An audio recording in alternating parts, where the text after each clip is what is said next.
السلام علیکم ورحمۃ اللہ وبرکاتہ۔ مسلمان کے لیے نماز کے بعد نماز جیسے اہم عبادت،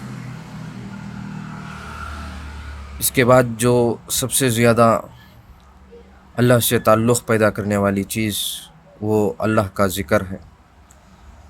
انسان اگر ذکر سے خالی ہے تو وہ حدیث میں بھی جس کا مفہوم یوں بیان کیا جاتا ہے کہ ذکر سے جو غافل ہے وہ مردے کی مثال حدیث کا مفہوم یہ بیان کرتا ہے۔ ذکر ایک ایسی چیز ہے جس سے اللہ سے تعلق اس سے پیدا ہو جاتا ہے، اور کوئی بندہ یہ چاہے کہ میں اللہ سے میرا تعلق ہو جائے، اللہ سے میں لو لگا کر اللہ سے میری یاری ہو جائے، اللہ مجھے محبت کرنے لگے، اس کے لیے یہ بہترین راستہ ہے ذکر کا راستہ۔ ہمارے بڑے آسانی کے لیے 3 لائن کا ذکر کو بتایا ہے۔ ایک تو قرآن شریف کی تلاوت ہے جو اعلیٰ ذکر ہے، سب سے بہتر ذکر ہے۔ دوسرے نمبر پر مسنون دعاؤں کا اہتمام ہے۔ 24 گھنٹے والی زندگی میں جتنے ہم اعمال سے گزرتے ہیں، جتنے ہم یہ کام کر لیتے ہیں، ان تمام میں اللہ کے نبی علیہ السلام کی زندگی حیات میں، زندگی مبارکہ میں اللہ کے نبی علیہ السلام جن اعمال کو کرتے ہوئے جن دعاؤں کا اہتمام فرمایا کرتے تھے، ان دعاؤں کا ہم بھی اہتمام کریں۔ یہ دوسرے لائن کا ذکر ہے، مسنون دعاؤں کا اہتمام کرنا۔ تیسرے لائن کا ذکر عام ذکر ہے جو ہم روزانہ چلتے پھرتے صبح و شام اٹھتے بیٹھتے کام کرتے ہوئے کر سکتے ہیں، کر لیتے ہیں۔ یہ 3 لائن کا ذکر ہمارے بڑوں نے ہمیں دیا ہے۔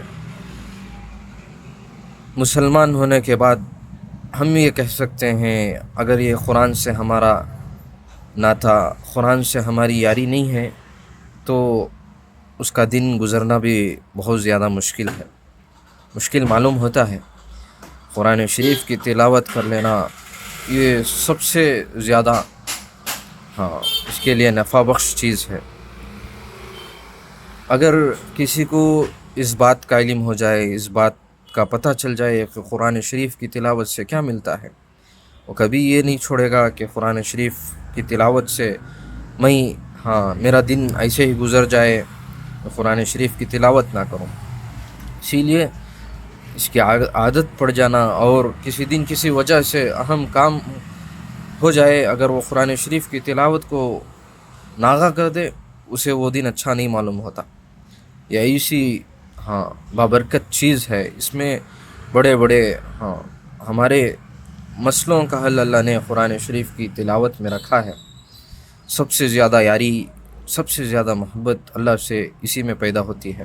اسی لیے ہم روزانہ کے معمول میں ہم یہ طے کر لیں، کسی نماز کے بعد بہتر ہے، فجر کے بعد، عصر کے بعد ہم اہتمام سے کچھ نہ کچھ قرآن شریف کی تلاوت ہم کر لیں۔ اس کے علاوہ ہم جون سا بھی عمل کرے، جون سا بھی کام کرے، اس میں یہ دیکھیں کہ ہم اللہ کے نبی علیہ السلام اس کام کے لیے، اس عمل کے لیے کیا دعا پڑھتے تھے۔ اللہ کے نبی علیہ السلام کے دعائیں ہیں، بڑے اہم دعائیں ہیں، ہر موقع کی الگ الگ دعا ہے، اس کا اہتمام کریں۔ تیسرے نمبر پر ذکر کریں، جو ذکر عام کیا جاتا ہے۔ اللہ تعالی ہم سب کو بہتر عمل کرنے کی، عمدہ عمل کرنے کی توفیق عطا فرمائے۔ وآخر دعوانا الحمدللہ رب العالمین۔